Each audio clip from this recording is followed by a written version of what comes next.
কপাল করে একটা ভাই পেয়েছিলাম বটে। এরকম একটা বোকা হাবা ভাই থাকলে আর কি লাগে।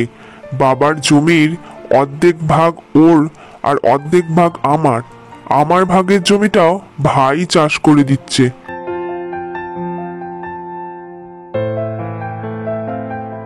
কি রে দাদা, সকাল সকাল ডেকে পাঠালি যে? কিছু কাজ টাজ আছে নাকি? কিছু করে দিতে হবে নাকি? বল বল, করে দিচ্ছি তাহলে। মানে বাবা বলছিল ওই গাছের নারকোলগুলো তো বড় হয়ে গেছে, তা নারকোলগুলো পেড়ে বাজারে বিক্রি করে আসতে। আমি ভাই নারকেল পাড়তে পারি না, তুই বরং নারকেলটা পেড়ে বাজারে একটু বিক্রি করে দে। দেখ দেখ, বিক্রি করার পরে আমার ভাগের টাকাটা দিতে ভুলে যাস না যেন। ওসব নিয়ে তুমি চিন্তা করো না দাদা, আজ পর্যন্ত তোমার কত কাজই তো করে দিয়েছি, কিন্তু তোমার ভাগের টাকা তোমাকেই দিয়েছি। আজকে আমি নারকেলগুলো পেড়ে দিচ্ছি, কোনো চিন্তা করো না।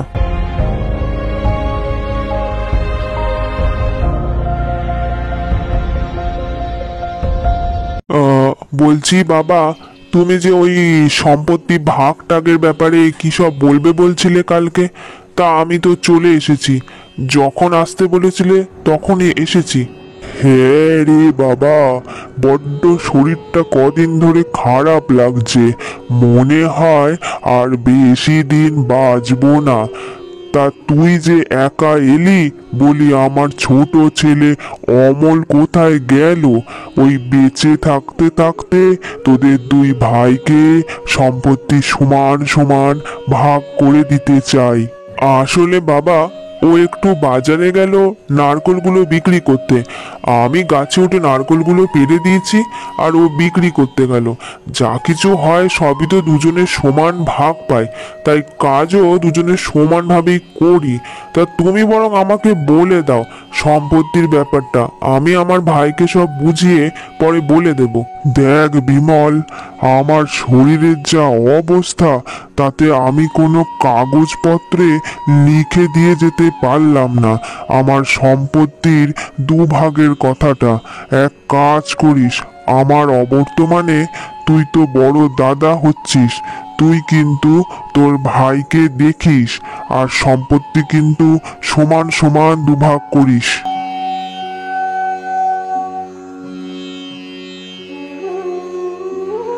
বুঝলে গিন্নি, বাবা মনে হয় আর বেশি দিন বাঁচবে না। আমাকে আজকে সকালবেলা বলল তার সম্পত্তি সমান দুভাগ করার কথা। এই এই এই সম্পত্তির সমান দুভাগ মানেটা কি? আর মানেটা কি? ওসব সমান দুভাগ টুভাগ হবে না, এ আমি আগেই বলে দিলাম।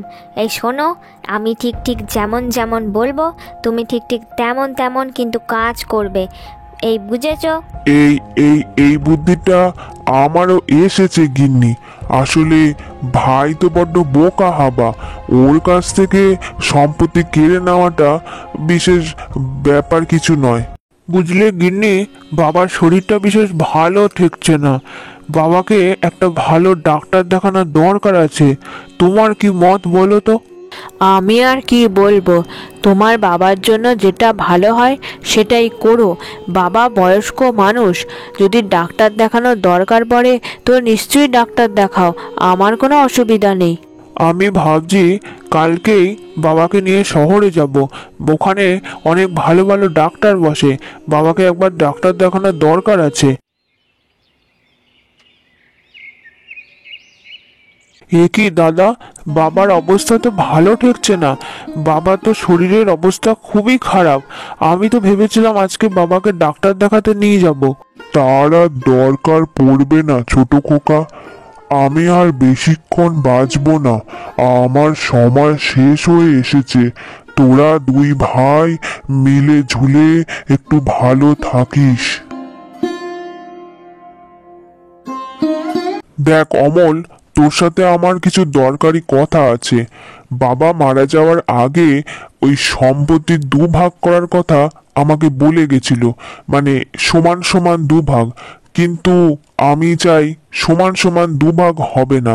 বাবার যা জমি জায়গা আছে সেই জমির ওপরের ভাগ নেব আমি, অর্থাৎ ফসল যা ফলবে সেই ফসল হবে আমার, আর ফসল বিক্রি করেও যা পয়সা পাবো সবটাই আমার। এসব তুমি কি বলছো দাদা? জমির ওপরের ভাগ তোমার দিকে চলে গেলে আমি তো কিছুই পাবো না। তাহলে এমন কিছু চাষ করা হোক যা জমির নিচে ফলে। বছরের অর্ধেক সময় জমির ওপরের ভাগে তোমার সবজি ফলবে, আর অর্ধেক সময় ও জমির নিচের ভাগে আমার সবজি ফলবে। হুম, ওটি আর হবে না। বছরের সবকটা মাসেই জমির ওপরের ভাগেই ফসল ফলবে, আর তার ভাগের সবটা অংশ আমার ভাগেই যাবে। আর আমার জমি তুই চাষ করবি, আমি শুধু বসে বসে টাকার হিসাব নেব আর খাবো। এই যে, আজ থেকে আমি তোমার বড় দিদি। আমি যা বলবো আজ থেকে তুমি তাই তাই করবে। আজ থেকে সংসারের সমস্ত কাজ তুমি করবে। আমি আর সংসারের একটা কাজও করব না। এতদিন দুজনে সমান সমান করতাম, আজ থেকে শুধু তুমি করবে। এসব তুমি কি বলছো দিদি? বাবা সদ্য মারা গেছে, এখনই তুমি সব কিছু দুভাগ করে দিচ্ছ আর আমাকে দিয়ে সংসারের সব কাজ করাতে চাইছো? হ্যাঁ হ্যাঁ, করাতে চাই। বাবা মারা গেছে তো কি হয়েছে, বরং বাবা মারা গিয়েই আমাদের কপালটা খুলে গেছে। আজ থেকে আমি আর তোমার দাদা যা বলবে তোমরা তাই শুনবে। ঠিক আছে দিদি, আজ থেকে তুমি যা যা বলবে আমি তাই তাই করব। আমি ভগবানের ওপর বিশ্বাস রাখি, তাই আমি কাজ করতে ভয় পাই না। তুমি যা বলবে তাই করে দেব। এভাবে প্রতিটা দিন বড় বউ ছোট বউকে দিয়ে ঘরের সমস্ত কাজ করাতে থাকে। রান্না করা, ঘর মোছা, ঘর ঝাড় দেওয়া, সমস্ত কাজ ঘরের ছোট বউই করতে থাকে। গিন্নি, এই নিয়ে তিনবার যা যা ফসল জমি থেকে উঠলো সেই ফসলের বিক্রির টাকা সব দাদার কাছে চলে গেল। সবই আমি বুঝছি গো। তোমার দাদা বৌদি যে এমন ব্যবহার করবে আমি দুঃস্বপ্নেও ভাবিনি। আমি ভেবেছিলাম তারা খুব ভালো মানুষ। সবই আমাদের কপাল। দাদা তো এমন এমন ফসল লাগাতে বলছে যেগুলো শুধু জমির ওপরের ভাগেই হয়। জমির নিচের ভাগে কিছু লাগালে তবে তো আমি পেতাম। আমাদের এত সহজে ভেঙে পড়লে চলবে না। তুমি ভগবানের ওপরে ভরসা রাখো, দেখবে একদিন সব ঠিক করে দেবেন উনি। এই নিয়ে 4বার। এবারও জমি থেকে যা ফসল উঠবে সেই ফসল বিক্রির টাকা সব আমার ভাগেই যাবে। কি মজা! অমলের কঠোর পরিশ্রমে জমির ওপরের ভাগে সবসময় ফসল ফলতে থাকতো। এবারে বিমলের কথায় জমির ওপরের ভাগে বেগুন চাষ হয়।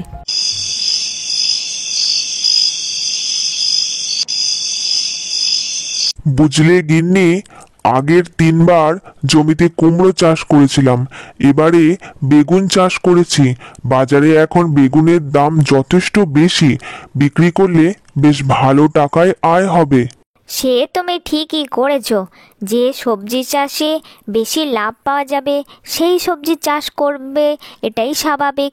তা বেগুন চাষ করে যদি বেশি টাকা পাওয়া যায় তাহলে পরপর আমরা বেগুনই চাষ করে যাব।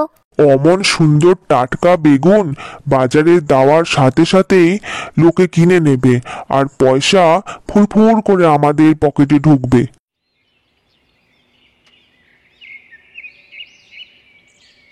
সত্যি ভাই, তোর মতো একটা বোকা হাবা ভাই পেয়ে আমি ধন্য হয়ে গেছি।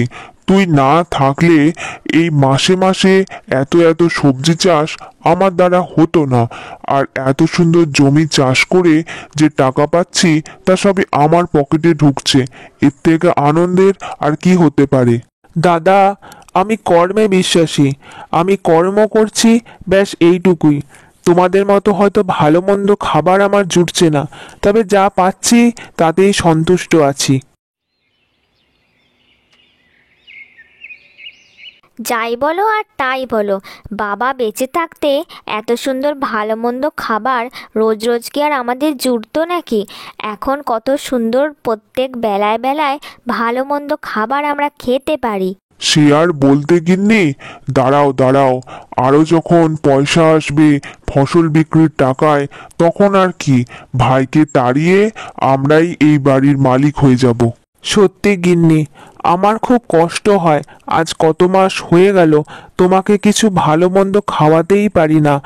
শুধু শুকনো দুটো ভাত আর একটু তরকারি কোনো রকমে দিয়ে আমাদের পেট চলে। তুমি এসব নিয়ে একদম ভেবো না। খারাপ সময়ের পরেই ভালো সময় আসে। দেখবে একদিন সব ঠিক হয়ে যাবে, সব ঠিক হয়ে যাবে। বাবা, আমি দরিদ্র ভিখারি, আজ 2 দিন হলো খিদের জ্বালায় মরে যাচ্ছি। দুটো ভাত কেউ দেয় না, আমাকে কেউ খেতে দেবে? ওহ, এই যে শুরু হলো ভিখারির উৎপাত। বাপরে বাপরে, ভালো মন্দ শান্তিতে খাবো, কোথা থেকে কোন ভিখারি এসে বলে কিনা ভাত দাও ভাত দাও। এই তুমি উঠে গিয়ে জানলাটা লাগাও গো, ভালো লাগে না। এই শুনছো? বাইরে মনে হয় কোনো ভিখারি অপেক্ষা করছে। 2 দিন বলছে ভাত খায়নি। আহারে, আমি এক কাজ করি, আমার এই ভাতের থালাটা ভিখারি মানুষটাকে দিয়ে আসি। তুমি খেয়ে নাও, আমার জন্য বসে না থেকে তুমি ভাতটা খেয়ে নাও। আমি এই বেলা ভাত খাইনি তো কি হয়েছে, ওই বেলা তো ঠিক খেয়ে নেব। এই নিন বাবা, আপনি এই ভাতটা খেয়ে নিন। আমি গরম গরম ভাত আর একটু তরকারি রান্না করেছি, বেশি কিছু তো দিতে পারিনি। এই ভাতটুকুই আপনি খেয়ে নিন। কি শান্তিটাই পেলাম। আজ 2 দিন ধরে পেটে ভাতই জোটেনি, এই গরম গরম ভাত আর তরকারি খেয়ে খুব তৃপ্তি পেলাম। তোকে আশীর্বাদ করি মা, তোর খুব ভালো হোক, তুই সুখে থাক, শান্তিতে থাক, খুব ভালো থাক। কিন্তু আমার যে মন ভরল না বাবা, আমি আপনাকে সেভাবে কিছুই খেতে দিতে পারলাম না। একটু তরকারি আর কটা শুকনো ভাত। মারে, তুই নিজেও জানিস না তুই আমায় কি দিয়েছিস। চিন্তা করিস না মা, তোর সব দুঃখ খুব তাড়াতাড়ি ঘুচে যাবে। পরের দিন সকালে এক অদ্ভুত পরিবর্তন ঘটে। জমির ওপরের ভাগে চাষ করা বেগুনগুলো জমির নিচের ভাগে আলুতে পরিণত হয়ে যায়।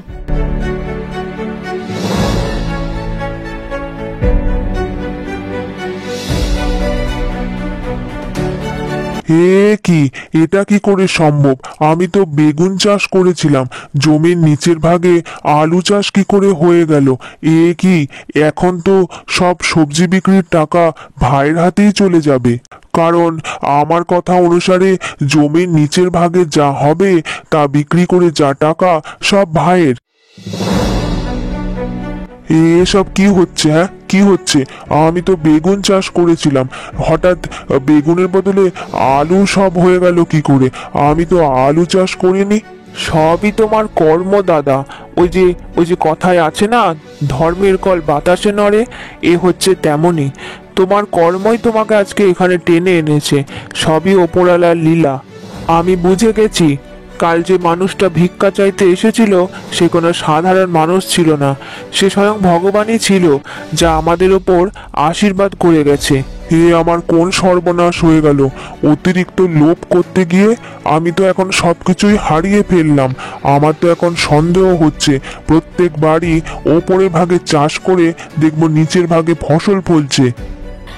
এরপর অমল জমি থেকে সমস্ত আলুগুলো তুলে একটা একটা করে বস্তায় ভরে ফেলে। সর্বনাশ হয়ে গেছে গিন্নি, সর্বনাশ হয়ে গেছে। আমাদের মনে হয় আর খাওয়া পড়া জুটবে না। এক আশ্চর্য ঘটনা ঘটেছে। বেগুন চাষ করেছিলাম, সকালে গিয়ে দেখছি সব আলু গাছে পরিণত হয়ে গেছে। সে কি গো, এসব তুমি কি বলছো? বেগুন চাষ করলে আর সেটা কিনা আলু হয়ে গেল? হায় হায়, এখন তো কি হবে? আমাদের সংসার চলবে কি করে? জানি না গিন্নি, জানি না। এবার মনে হয় আমাদের দুঃখের দিন শুরু হলো। আমি ভাইয়ের সাথে অনেক অন্যায় করেছি, এসব কিছু তারই ফল, বুঝলে গো, তারই ফল। এবার মনে হয় আমাদের না খেয়ে মরতে হবে, আর কোনো উপায় নেই। আমি যতদিন আছি দাদা, না খেয়ে কাউকে মরতে হবে না। আলুগুলো বাজারে বিক্রি করে আমি অনেক টাকা পেয়েছি। অর্ধেক টাকা তোমার আর অর্ধেক টাকা আমার। আমাকে তুই ক্ষমা করে দিস ভাই, আমি তোর সাথে অনেক অন্যায় করেছি।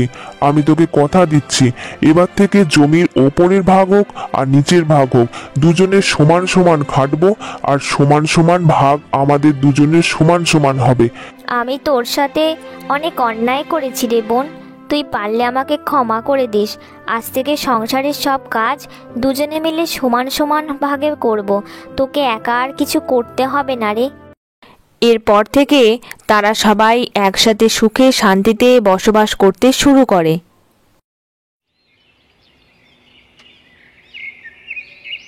কুসুমের স্বামী সুরেশ সারা দিন শুয়ে বসে থাকত। ঘরের সমস্ত কাজ কুসুম একাই করত। বিয়ে করেও সুরেশ কুসুমের প্রতি কোনো দায়িত্বই নিত না। ওফ, এই সকালটা যে কেন হয়! বেশ তো ঘুমিয়েই ছিলাম, মনে হচ্ছে এখনো 10টা বাজেনি। আর একটুখানি ঘুমিয়ে নি। কি ব্যাপার বলো তো বৌমা, সুরেশ আমার এখনো ঘুম থেকে ওঠেনি? সত্যি ভাবলাম ছেলের বিয়ে দিলে এই কুড়েমি ঘুচবে, এ তো দেখি উল্টো, এখনো বেলা 10টা অবধি শুয়ে আছে। আমি তো কোন সকাল সকাল উঠে ঘরের সব কাজ করে দিয়েছি মা। আপনার ছেলে এখনো ঘুম থেকে ওঠেনি, ডাকতে গেছিলাম। ও মা, সে তো এখনো ঘুমাচ্ছে। আমার নেহাত বয়স হয়ে গেছে, না হলে আমিও তোমার সাথে সাথে কাজ করে দিতাম। তবে হ্যাঁ, আমি মাঝে মাঝে রান্না বান্নায় তোমাকে সাহায্য করব। তবে এখন তুমি বাকি কাজগুলো সেরে নাও। না না মা, আমি থাকতে আপনি কেন কাজ করবেন? আমি সংসারের ভেতরের সব কাজ সামলে নেব। এখন আমি চলি মা, পুকুর থেকে জল আনতে হবে, তারপর রান্না করব।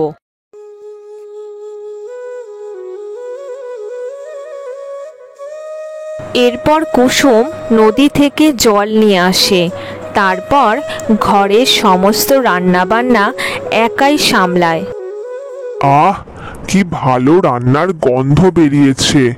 মনে হচ্ছে আজকে সব ভালো ভালো রান্না হচ্ছে। ব্যাস, আর কোনো চাপ নেই, এবার গিয়ে সোজা খেতে বসে পড়ি। সত্যি বৌমা, তুমি সর্বগুণের অধিকারী। কত সুন্দর চিংড়ি মাছটা রান্না করেছো, দেখেই মনে হচ্ছে রান্নাটা খুব ভালো হয়েছে। হ্যাঁ হ্যাঁ, দেখেছো মা, কেমন বউ বিয়ে করেছি! কি সুন্দর রান্না করেছে। চিংড়ি মাছটা খুব ভালো হয়েছে। এবারে খেয়ে নি। সবে বুঝলাম, কিন্তু তুমি তো এবারই ছেলে, তোমার নিজের একটা রোজগারের দরকার। চাষের জমিগুলো ওই অবস্থাতেই পড়ে আছে, তুমি তো সকাল সকাল গিয়ে একটু চাষ করতে পারো। অত চাপ নেবার কি আছে? সে নয় তুমি যদি বলো, সে আমি কাল সকালে উঠে ভাববো জমিতে যাওয়ার ব্যাপারে। তাছাড়া সংসার চালানোর সব খরচ তো মাই দিচ্ছে। এখন আর কথা বাড়িয়ে লাভ নেই, চিংড়ি মাছ আর গরম গরম ভাতটা তাড়াতাড়ি খেয়ে নি।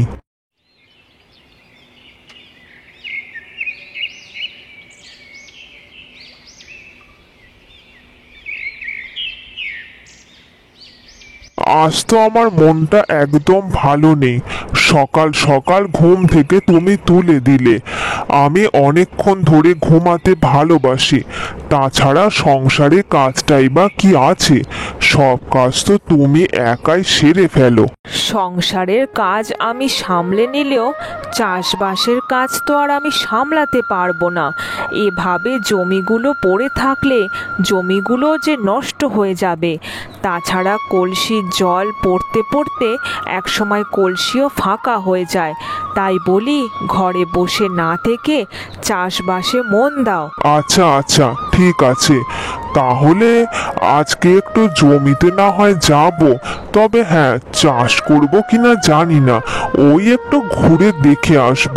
কাল থেকে চাষ করব। আচ্ছা ঠিক আছে, তাই হবে। আজ থেকেই কাজ শুরু করো, দেখবে প্রতিদিন যেতে যেতে আমাদেরও চাষের জমি থেকে ভালো ফসল আসবে। তারপর ওই ফসল বিক্রি করে যে টাকা আসবে সেটা দিয়ে আমাদের ভালো মতো সংসার চলবে।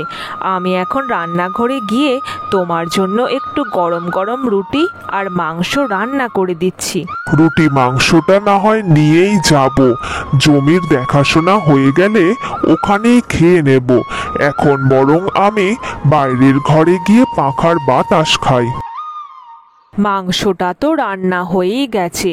এবার এই রুটিগুলো গরম গরম করে নিয়ে আমি একটা টিফিন বাটিতে ভরে দিই, তারপর একটা ব্যাগে ভরে দেব।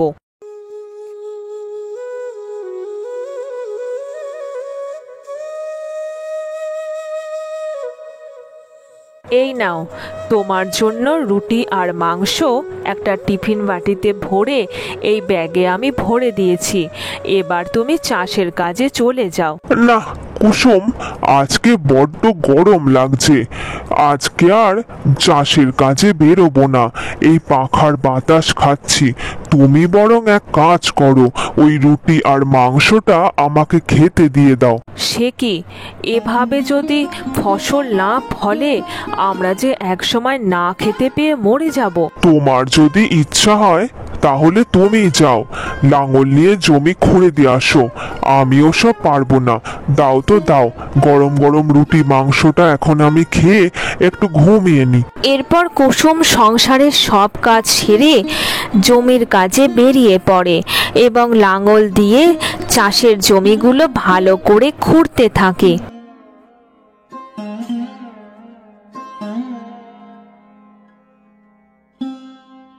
তোমাকে একটা কথা বলার ছিল। চাষের কাজ করতে করতে আমার শরীর বড্ড খারাপ হয়ে আসছে। ঘরের কাজ সামলানো যায়, কিন্তু চাষের কাজ, লাঙল দিয়ে জমি খোঁড়া, ওগুলো পুরুষ মানুষেরই কাজ।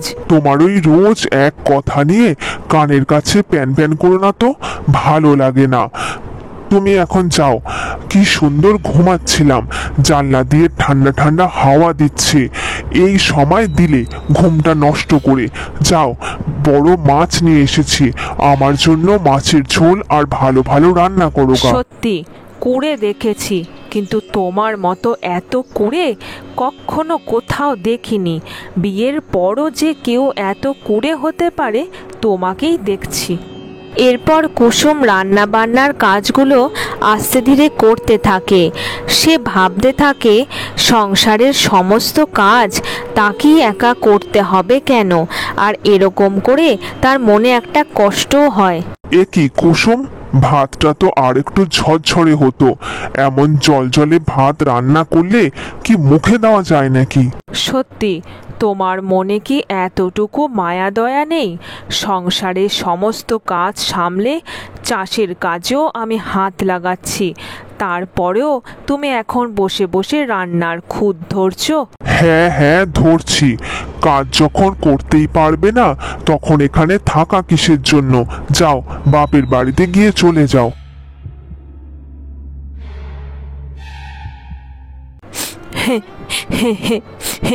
সংসারে এত করেও কোনো নাম নেই, থাকবো না। আমি এক্ষুনি মায়ের কাছে চলে যাব, আর কোনো দিন আসবো না। এরপরে কুসুম তার সব জিনিসপত্র নিয়ে তার মায়ের কাছে ফিরে যায়।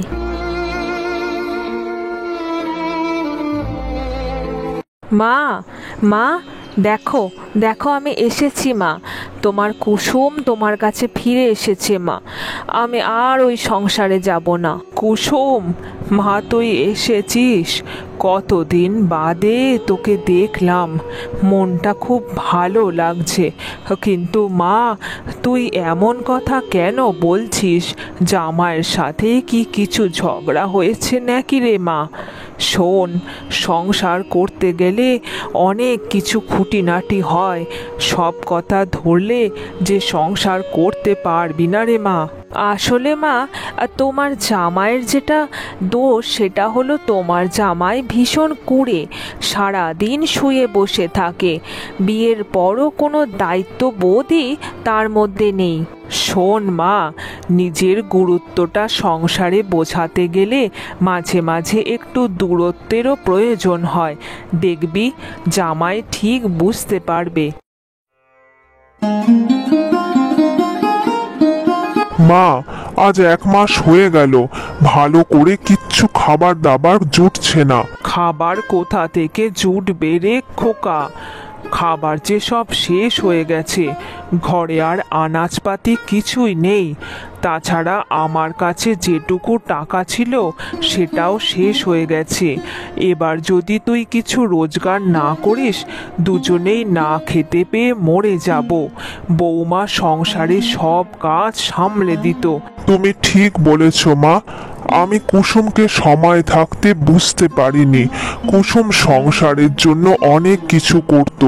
যা খোকা যা, যেটুকু আমাদের চাষের জমি আছে এবার না হলে সেটাও নষ্ট হয়ে যাবে। তুই বরং চাষের জমিতে ফসল ফলা, সেখান থেকে আমরা একটু খেয়ে পড়ে বাঁচতে পারবো। তুমি ঠিক বলেছ মা। আমি সময় থাকতে কুসুমের কথাকে গুরুত্ব দিইনি। আমি আজ থেকেই চাষের কাজে যাব। এরপর সুরেশ চাষের কাজে মন দেয়। তারপর আস্তে আস্তে তার জমিতে অনেক ফসল ফলে। তারপর সেগুলো বাজারে বিক্রি করে সুরেশের ভালো টাকা রোজগার হতে শুরু করে। যাই, এবার কুসুমকে নিজের বাড়িতে ফিরিয়ে নিয়ে আসি। কুসুম অনেক রাগ আর অভিমান করে বাপের বাড়ি চলে গেছে। কুসুম, আমি এসেছি কুসুম। দেখো, তোমার পছন্দের ইলিশ মাছ নিয়ে এসেছি। জামাই, তুমি এসেছো? আমি জানতাম তুমি আসবে। আমাকে ক্ষমা করবেন মা। আমি আমার নিজের ভুল বুঝতে পেরেছি। আমি বুঝে গেছি পরিশ্রমের দ্বারাই সাফল্য লাভ করা যায়। আমি সংসারে থেকে সংসারের দায়িত্ব বুঝিনি, কিন্তু কুসুম চলে আসার পরে আমি বুঝেছি মা, যে পরিশ্রমের বিকল্প নেই। ঠিক আছে বাবা, এটা কোনো ভুল নয়। আমি খুশি হয়েছি। চলো ভেতরে চলো। কুসুম ঘরের ভেতরেই আছে। আজ আমি নিজের হাতে সবার জন্য রান্না করব। আজ যে কি আনন্দ হচ্ছে বলে বোঝাতে পারবো না। যাই, পাশের বাড়ির পল্টুকেও ডেকে নে। মা বাবা মরা ছোট ছেলেটা এসেই দিদুন দিদুন করতে থাকে। আজকে তো আবার ইলিশ পাতুরি রান্না করব। ছেলেটা খেতে বড্ড ভালোবাসে। দিদুন দিদুন, আমি এসে গেছি। উফ, কি সুন্দর রান্নার গন্ধ বেরিয়েছে।